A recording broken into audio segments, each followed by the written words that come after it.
The question I want to ask you is, how do you recognize the voice of God or the working of God or the movement of God's Spirit in your own life? It can be difficult because there are so many voices out there that sometimes it's hard to know how God is speaking to us. Julia Bowering and I are actually going to be team teaching over the two lessons of Sunday school, and we're going to be teaching on ancient forms of prayer that are actually still really relevant to us in our modern day. We're going to be looking at two ancient forms of prayer that were actually really widely practiced in the early centuries of the church, and that over the centuries, though, became less and less common and less well known. But in recent years, there's been a real resurgence, and it's in line and in sync with a resurgence and interest in more contemplative forms of prayer. And my theory is that there's been a resurgence because there's so much clutter, so much noise with Instagram and Snapchat and Facebook and constant stimulation, that these forms of prayer actually give us an opportunity to slow down, pay attention, unplug, and eliminate that clutter to be able to pay attention to God's voice and the working of God in the rhythms of our very, very ordinary days. So in week 1, we're going to be looking at the practice of Lectio Divina, and that's something that Paul introduced about 3 weeks ago in our service. He didn't have time to get into the history or the thought behind it. We're going to be spending a little bit of time talking about how did it begin, where did it begin, what's it all about, and then give you an opportunity to practice it again in the Sunday school class and go away with a bit of a workbook so that you can continue to do it without a lot of effort throughout the week.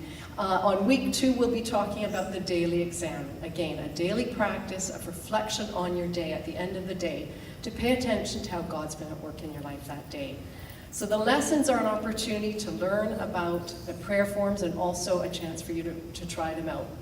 Just on a personal note, I grew up in the church, learned about prayer from a very young age, but probably in the last 10 or 15 years I've been introduced to these and other forms of ancient prayer, and I have found it really transformational, very meaningful, very life-changing and life-giving actually. So I just want to encourage you, if that's something that is of interest to you, please join Julia and I during the Sunday school sessions. Thanks. Imagine a lonely woman in the midst of her most mundane everyday chore, fetching water for her household. On Monday, she fetches water. On Tuesday, she fetches water. On Wednesday, she fetches water. And on Thursday, well, you get the picture. We all have those chores. Then a funny thing happens on this one particular day. Someone she doesn't even think should be talking to her strikes up a conversation.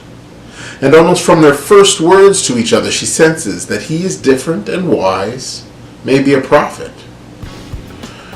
So, where is the proper place to worship? She asks. The prophet answers, you don't get it. The location is not what matters. A time is coming, he says, and has now come when the true worshipers will worship the Father in spirit and in truth. For they are the kind of worshipers the Father is seeking.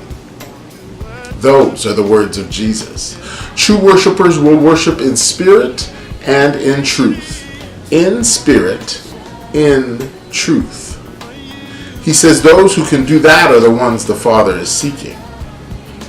For those who don't know me, my name is Neville, and I'd like to spend some time discussing what that statement means for all of us who are Christ followers on our journey to becoming true worshipers.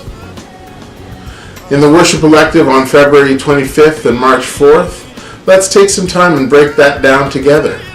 Week 1 will be about worshiping in spirit and how I can worship in spirit. And week 2 will be about how I can worship in truth. Let's discover how to be one sought after by the Father.